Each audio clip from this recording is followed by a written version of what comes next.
Ramesh Tripathi advocate, प्रांत महामंत्री, अंतर्राष्ट्रीय हिंदू परिषद, महाकौशल प्रांत। अखंड भारत के संदर्भ में मैं बताना चाहूँगा, 15 अगस्त सन 1947 को हमारा देश आज़ाद हुआ। आज़ादी की जो खुशी थी उसके साथ ही इस बात का दुख था कि 14 अगस्त सन 1947 को हमारा देश विखंडित हो गया। यद्यपि इसके पहले भी कई टुकड़ों में भारत बटा है, बार बार बटा है, लेकिन आखिरी विभाजन 14 अगस्त सन 1947 को हुआ। इसलिए हम लोग 14 अगस्त को अखंड भारत संकल्प दिवस मनाते हैं।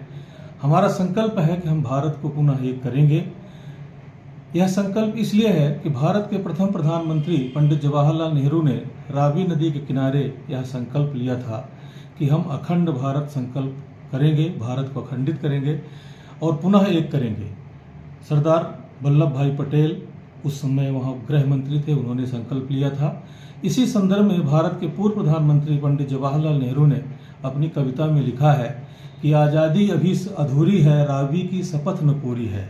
तो जब तक रावी की शपथ पूरी नहीं होगी, हमारा अखंड भारत का संकल्प पूरा नहीं होगा। इसलिए हमारा ये पूरे संगठन का जो काम है, हम अखंड भारत संकल्प दिवस मनाते हैं और 14 अगस्त से एक सप्ताह तक हमारा ये कार्यक्रम पूरे प्रांत में और पूरे देश में चल रहा है। जय श्री राम। शक्ति सिंह चंदेल, प्रांत महामंत्री, राष्ट्रीय बजरंग दल, महाकौशल प्रांत। विषय है 14 अगस्त को अखंड भारत दिवस का। क्या है 14 अगस्त अखंड भारत दिवस? राष्ट्रीय बजरंग दल संपूर्ण भारत को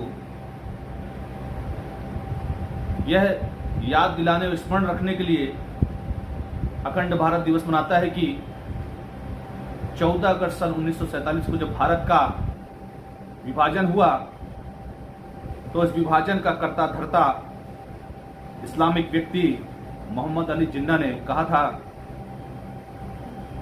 कि विभाजन का बीज तो उस समय पड़ गया था जब भारत का प्रथम हिंदू इस्लाम धर्म को स्वीकार किया था। सन 1947 के बाद भारत के टुकड़ा पाकिस्तान हुआ, लेकिन यह विभाजन मात्र पहला नहीं था। इससे पहले भी भारत 17वीं ईस्वी में